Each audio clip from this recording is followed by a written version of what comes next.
Welcome to another episode of Not That Hard to Homeschool, the podcast for real people so that you can confidently, competently, and yes, even contentedly provide the high school education that is best for your teens and your family. I'm your host, Lisa Neary from NotThatHardToHomeschool.com. Homeschool Academy, and we are here once again to talk about homeschooling and education, and wanted to share with you a couple things that I learned over 30 years of homeschooling. I also wrote I have two master's degrees, one in human development and one in marriage and family therapy. My master's thesis was on why parents homeschool, and my lit review was on the history of education in America. So I bring a lot of experience to homeschooling, and I've blogged and taught and done classes and helped parents for years and years, done academic advising, all the things. And education is kind of my jam. I love it. I think it's such an important vehicle that we can use to raise up our kids. And so how you educate your kids does matter. I think it's so very important. But I wanted to share 4 things that I learned over 30 years of homeschooling. And the first one is that you as the parents are your kids' most valuable resource. Now, as parents, we're always, a lot of us, honestly, let's face it, a lot of us are always reading the next book and trying to find out what the answer to the specific thing is that we're working on right now, whether it's a developmental task or stage, or we've got an issue or a challenge or a problem, and we're always looking for the next thing. But listen, parents, you're already bringing so much to the table with your kids. You literally are their best resource. One of the things I want you to start thinking about, especially as your kids get older into junior high and senior high, is what hobbies and interests do you have that are personal to you that you can share with your kids? Because you already have a jump start on information and knowledge. And if you look at how the wealthy educated their kids, or legacy families and industries have raised their kids, they immerse their kids in what it is they've done. You see this with political families, you see this with industry-oriented families, you see this with educational families and pastors' families, is that the kids can stand on the shoulders of their parents. So, okay, we live in the modern age, I get it, actually postmodern age, but so much of what you have to offer can benefit your kids right now because you have already amassed this body of knowledge and you can share that with them. So if you have an interest or a hobby or a particular area of study, share that with your kids. Invite them into your world, into your interests, into the things that are valuable to you. Chances are they'll love it too, and even if they don't, they'll get actually just a broader understanding of the universe. One of the things we do in our career exploration class every year is that the kids actually have to do an exploratory study on what jobs people in their family have. And that is very informative because the kids start seeing patterns in their families. In our family, oddly enough, we have an odd number of psychologists and therapists. Not a couple, but handfuls of both, and then pastors and teachers. And those career fields all kind of tie together. They all have to do with social constructs and those kind of things.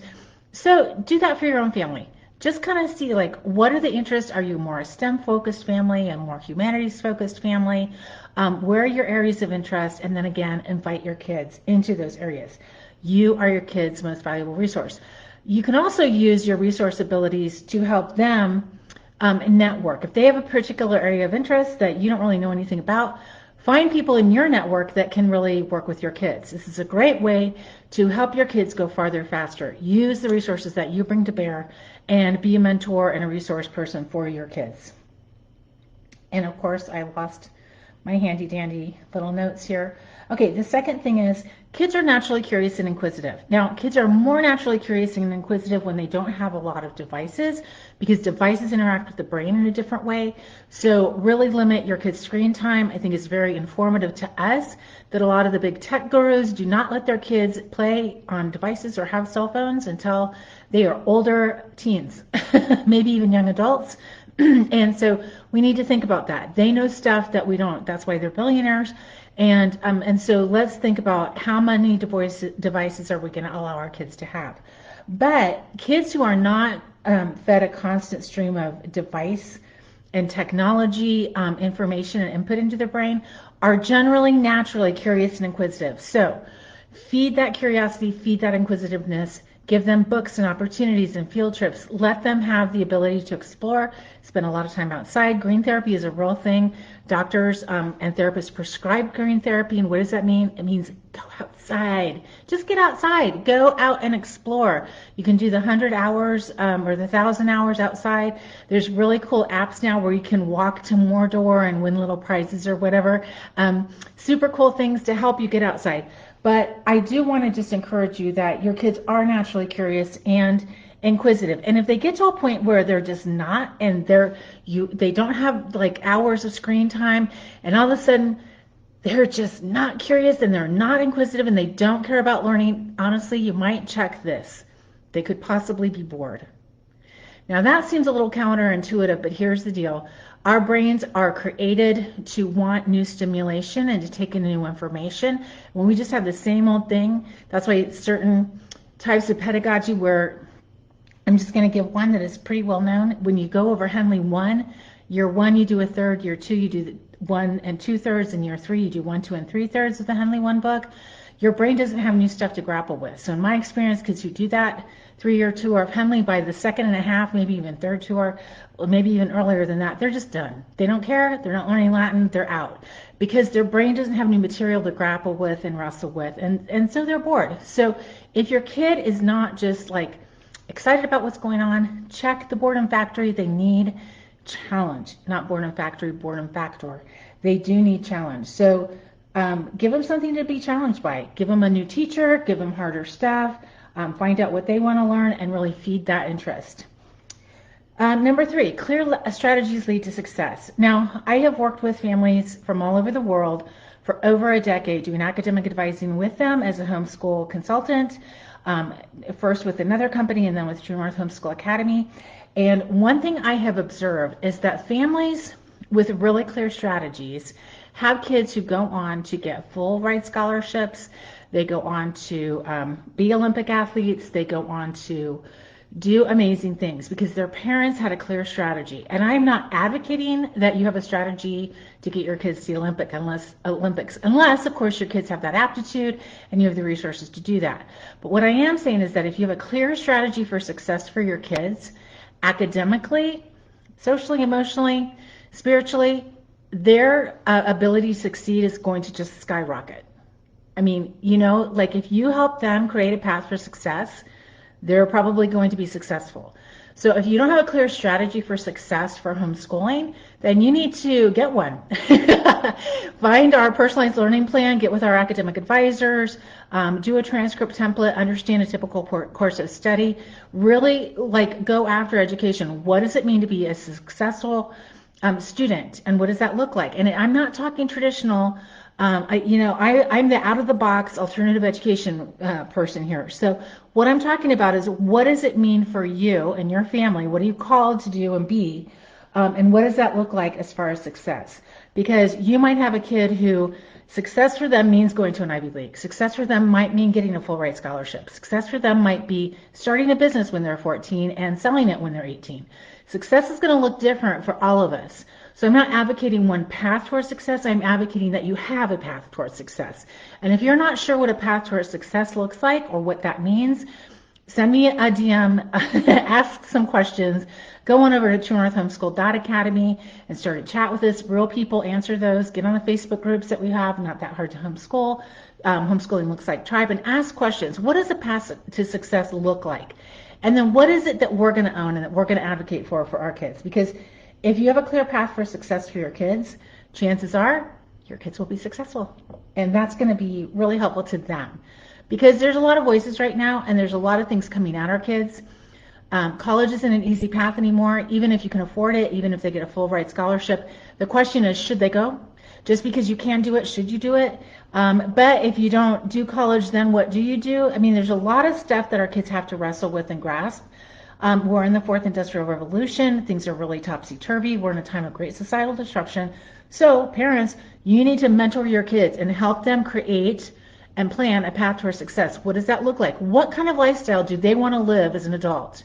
And then back into it and then create a path from there.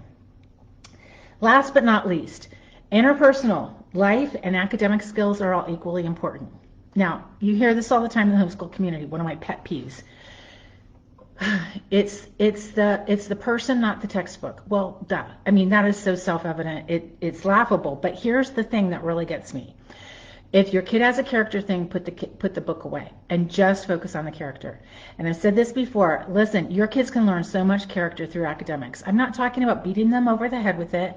I'm not talking about ignoring learning disabilities. I'm not talking about being a draconian homeschooler. What I'm saying is, it's not either or. It's both and. And so if your kid is really struggling with academics, you probably need to get a different curriculum, or they need placed in a better way, or you really need, depending on their age, you need to really kind of get some buy-in from them. There's a lot that goes into motivational psychology. The Goldilocks principle is just a really basic one. I have videos and YouTubes on this. You can go check them out on the YouTube site and on Pinterest and all those kind of things, the blog. But what I am saying is that your kids can learn a lot of character by doing academics. This is a time-tested way of raising your kids, let me be honest. And a lot of the wealthy people know this. And they can be very draconian. And I only refer to wealthy people because they have what we might look at as successful kids on many different levels. I'm not saying always in every level. I'm not saying that. I'm just saying it's a point of reference, okay? So if you look at what people do that have been really successful, they honestly do private education, i.e. homeschooling. They get private tutors for those things that their kids have specific areas of interest or talent, or they can't do themselves, i.e. homeschooling. And they really feed their interest and they push them, i.e. they have a strategy. Also, they do not say, hey, if you're having a breakdown or a crisis, we're going to just never do Latin again, or we're never going to do math again, because, you know, your crisis is so important that everything else is just going to make way for your crisis.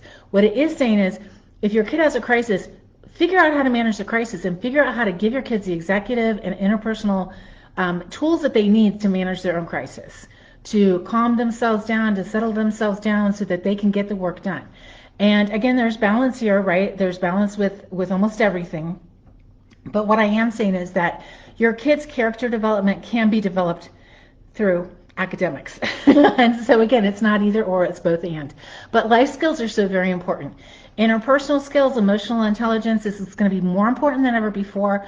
I've been listening to so many podcasts on the future of work and how young adults need to prepare for launching into this time of, you know, societal disruption and this new, unique world of work that we're going to be living in, that they are going to be living in, and what are the skills and tools that they need that are imperative. And number one is communication skills. Your kids need to know how to talk and write clearly so that other people understand what they're saying. This is the number one skill across the board, no matter what continent you're in, no matter what industry you're in. Everybody is saying this. Your kids need communication skills. So listen, if you don't have a rock solid writing program, you need to get one.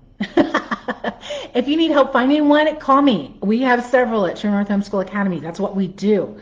Writing is our jam over there, along with science and history and math and foreign language. It's academics. That's our jam. So if you don't have a good writing program, you come to the right place. We can help place your kid in a really excellent writing program.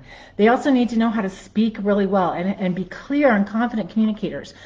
This whole idea of I'd rather die than stand up in front of a group of people. Listen, our kids are going to stand up in front of a group of people whether they want to or not, because the world is online. And so whether they stand up physically in a room or they get online and interact with people, that is the way of the future. That is the way of now. It's only going to increase. So your kids need to know how to write really well. What does it mean to communicate and write well? It means to be able to do it persuasively. Everybody is persuading everybody else. Okay, I have this soap I want you to buy. I have a belief I want you to buy. I have an educational pedagogy I want you to buy. I have a hair product I want you to buy. I have a football team I want you to buy into. That is effective communication. It's the art of persuasion. So if your kids can't persuade, if they want to go out to the dance on Friday, but you say no and they can't persuade you into thinking about their point of view, then you need to get them some skills, okay? So communication is the number one thing. Emotional intelligence is almost like the second across the board, regardless of industries or continent or anything. Your kids need to have some emotional intelligence, and that has to do with the executive functioning skills. It has to do with timing. It has to do with understanding the other person's point of view, empathy, compassion. It has to do with good boundaries. So if you guys don't have that nailed down, you need to find some. And if you need help getting resources, touch base with us. We've got a great resource bank at True North Homeschool Academy, and go check some of the Facebook groups there as well. So life skills as well, how to balance a budget and do your taxes and keep your dishes clean, and when to wash your sheets, and how to keep your car working. All of these things are so important. They're all equally important. Academics should not take precedence over interpersonal skills, nor should that take precedence over life skills, on and on. Okay, it should be triangulated, and they should all have equal play, because your kids need to support themselves, have fellowship, and take care of business. All those things have to interplay, right? As adults, we know that. So don't put away the textbook for the sake of character. Do it together. Do it both. Integrate it in, because that is what we as adults do. We don't get to say, I'm just so stressed about my job, so I'm going to put that away and work on my character. We have to work on our character while we're doing our job. So we need to give our kids those tools so that they can multitask those sometimes needs that are pulling in different directions, right? Okay, so your kids need to have skills in a variety of different areas, and it can all go together. Look, as homeschool moms and dads, we feel like we have to get it all done, and it's so important. It's the most important work we'll ever do, right? Is educating our kids and raising our kids. Probably some of the most important work we'll ever do. And it can feel overwhelming. It can feel like we're doing it on our own. But you don't have to go it alone. That's why True North Homeschool Academy exists. I literally, I worked for a third of the 30 years that we homeschooled, and I knew what my needs were as a homeschool parent with kids at home. I needed world-class experts, teachers that loved what they were doing and loved my kids. I did not want teachers who were fed up with the public school system and knew their stuff, and just to get on there and go, I really wish I didn't have to deal with students. Here's my stuff. I didn't want that. I wanted teachers who would come on and be excited to see my kids have this subject material. They were the textbook that they could share with my kids and be excited about it. And so that's what we've done at True North Homeschool Academy. We have a curated resource bank of teachers who are from around the world and love the subject matter that they're teaching. They're experts in it. They love teaching. They've mastered the online platform, and they love the students as well. And so that's what we've done at True North Homeschool Academy. We've also followed a typical course of study because it's a great place to start. Because look, the whole point of junior high and high school is to give your kids a broad smorgasbord of information about different subjects that they're going to run into in life. Biology, chemistry, how to write a persuasive essay, how to write a research paper. These are things that we're all going to do. What is a timeline? When did Cleopatra live, and was that at the same time period as Thomas Jefferson? Just general understanding of the world at large. And some of our kids are going to be experts when they're in high school, but generally not. So we do follow a typical course of study because it's a great outline, it's a great framework.